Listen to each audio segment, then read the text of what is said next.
Évangile de Jésus-Christ selon saint Luc.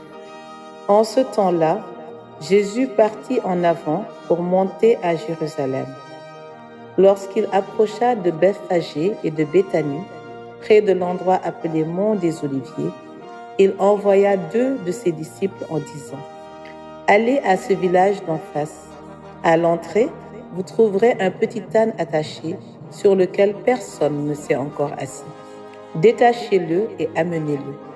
Si l'on vous demande pourquoi le détachez-vous, vous répondrez : parce que le Seigneur en a besoin. » Les envoyés partirent et trouvèrent tout comme Jésus leur avait dit.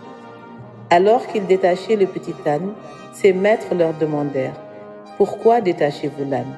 Ils répondirent : « Parce que le Seigneur en a besoin. » Ils amenèrent l'âne auprès de Jésus, jetèrent leur manteau dessus et y firent monter Jésus.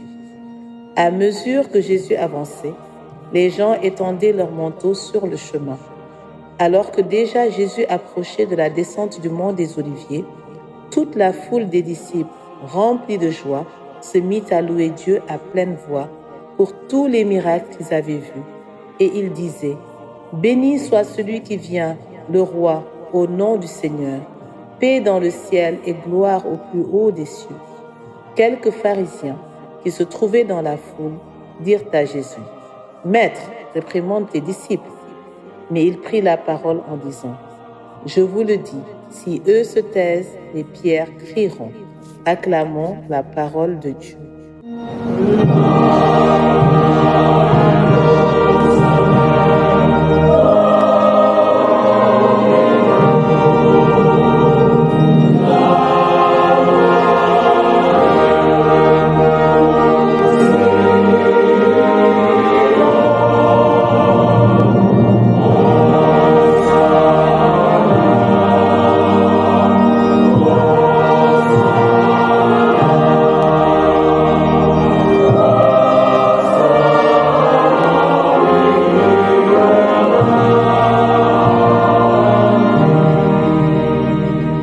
Jusqu'au bout.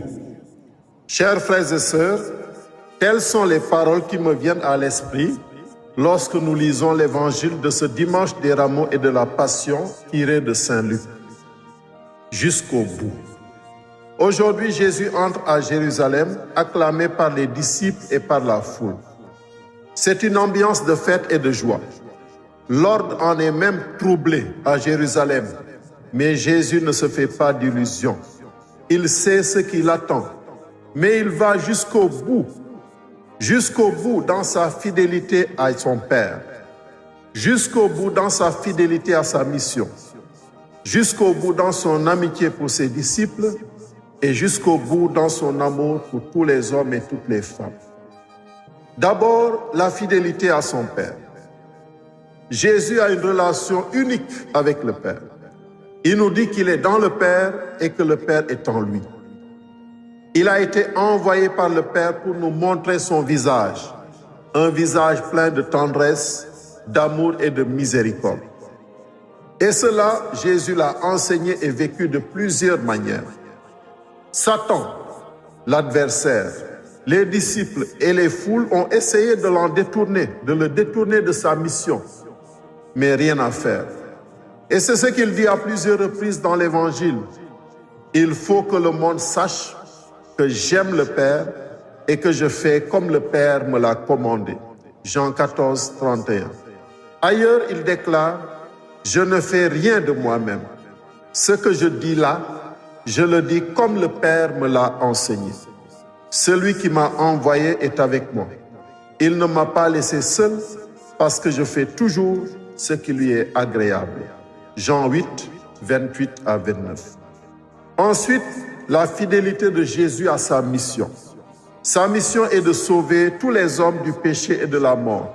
Sa mission est de les réconcilier avec Dieu.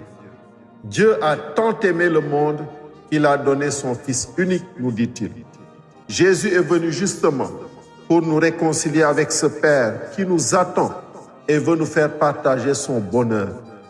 Il est venu nous montrer ce qui fait vivre, ce qui nous fait vivre et qui donne sens à tout le reste, c'est-à-dire notre amitié avec Dieu. C'est pourquoi Jésus n'a jamais varié de cette mission et il l'a accomplie jusqu'au bout. Ma nourriture, dit-il, c'est de faire la volonté de celui qui m'a envoyé et d'accomplir son œuvre. Jean 14, 34. Puis nous avons l'amitié de Jésus envers ses disciples jusqu'au bout. Il a choisi ses disciples pour les former. Il leur a enseigné le royaume des cieux et en a fait le début de son Église. Il leur a donné la force de son esprit pour qu'ils continuent sa mission. C'est pourquoi Saint Jean nous dit dans son évangile qu'ayant aimé les siens qui étaient dans le monde, il les aima jusqu'au bout. Lui-même leur a affirmé son amitié en leur disant « Je ne vous appelle plus serviteurs, car le serviteur ignore ce que veut faire son maître. Mais je vous appelle mes amis, car tout ce que j'ai appris de mon Père, je vous l'ai fait connaître. » Et c'est pourquoi Jésus donne à ses disciples le commandement nouveau que voici, « Aimez-vous les uns les autres comme je vous ai aimés. » Il n'y a pas de plus grand amour que de donner sa vie pour ceux qu'on aime. Enfin, l'attachement de Jésus à tous les hommes et à toutes les femmes jusqu'au bout. Jésus s'est adressé aux foules dans leur variété. Il y avait des malades, des publicains, des pécheurs, des prostituées, des hommes, des femmes, des enfants, des païens, des scribes, des pharisiens, etc. Tous sans exclusive. Il est allé vers ces foules et les a accueillies telles qu'elles étaient.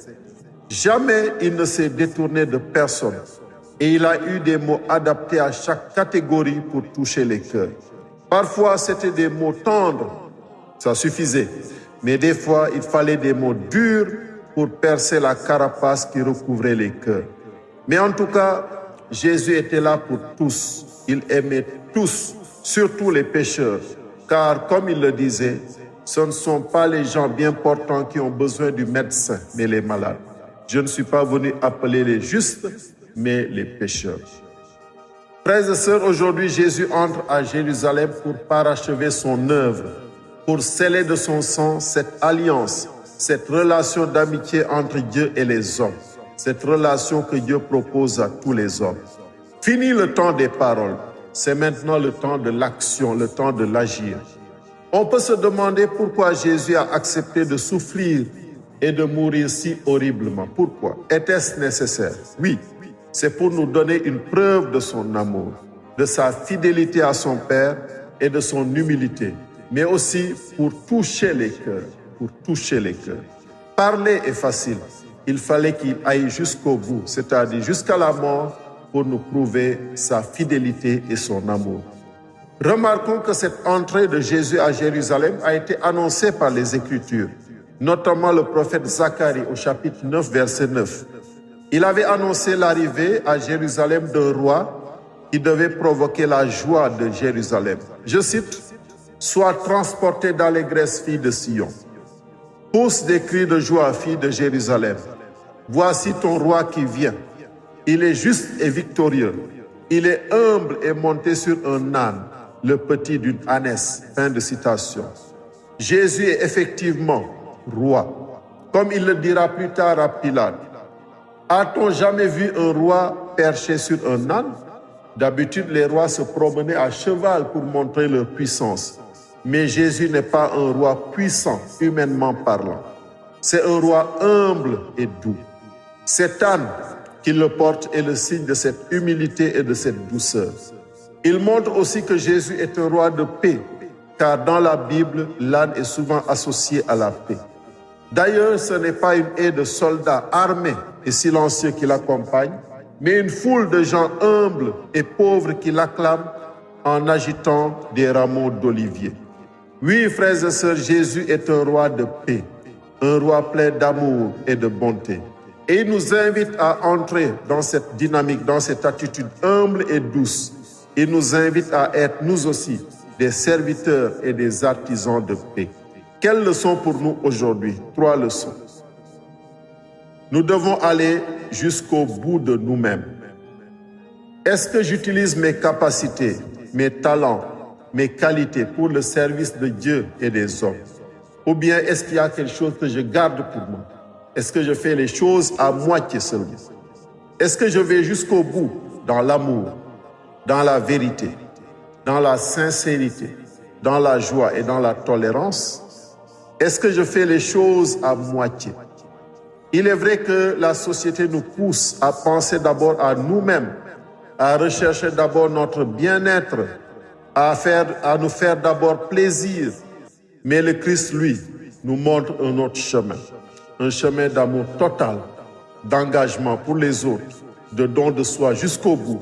Car comme il le dit, il y a plus de bonheur à donner qu'à recevoir. Donc ne soyons pas égoïstes, ne gardons rien pour nous-mêmes, ne soyons pas égocentriques, mais allons jusqu'au bout de nous-mêmes par amour pour Dieu et pour les autres. Allons également jusqu'au bout de nos engagements, c'est la deuxième leçon. Fidélité à 100% avec la grâce de Dieu. Que ce soit dans notre vocation, en tant que prêtre, de consacré, de marié ou de célibataire, soyons fidèles à 100%. Soyons également fidèles à 100% dans notre travail, en travaillant consciencieusement et de manière professionnelle, en ne remettant pas à demain ce que nous pouvons faire aujourd'hui, en venant à l'heure au travail, en étant juste dans notre travail, en n'étant pas, comme dit Saint Paul, affairés sans rien faire, en ne perdant pas du temps. Soyons également fidèles à nos engagements. En Église, nous sommes des chrétiens, nous devons le montrer et nous engager pour l'Église, en association également, en étant présents, assidus et en prenant entièrement notre part à la construction de l'Église, spirituellement, matériellement et financièrement. Allons aussi jusqu'au bout de nos paroles, c'est la troisième leçon, en étant fidèles à nos promesses et en disant toujours la vérité, même si cela ne nous arrange pas. La vérité nous rend libres. Frères et sœurs, nous devons faire beaucoup d'efforts par rapport à la vérité. Parce que dans notre monde d'aujourd'hui, il y a trop de mensonges. Prenons l'habitude de dire ce que nous faisons et de faire ce que nous disons. Quatrième leçon, enfin, allons jusqu'au bout dans notre relation avec le Christ, dans notre amitié avec lui. Nous devons faire tout ce qu'il nous commande. Nous devons vivre de son amour, approfondir et renforcer notre relation avec lui par la prière, par la messe du dimanche qui est une invitation que Jésus nous adresse, en essayant de mieux le connaître par la méditation de la parole de Dieu et en ayant sur le prochain un regard d'amour et de pardon, de miséricorde et de bienveillance. Accompagnons Jésus aujourd'hui et durant toute la semaine sainte en ayant les yeux fixés sur lui, en faisant de lui notre référence pour puiser en lui la force du combat spirituel. Je reprends volontiers la phrase que le pape François adresse aux jeunes dans son exhortation apostolique Christus vivit. Je nous l'adresse à nous tous aujourd'hui. Je cite, « S'il vous plaît, chers jeunes, ne regardez pas la vie du balcon. Mettez-vous en elle, plongez dans cette vie. Jésus n'est pas resté au balcon, il s'est immergé. Ne regardez pas la vie du balcon, immergez-vous en elle comme l'a fait Jésus. » Fin de citation. Frères et sœurs, que l'Esprit Saint nous aide à être des hommes et des femmes fidèles jusqu'au bout à Dieu et aux hommes, au nom du Père et du Fils et du Saint-Esprit. Amen.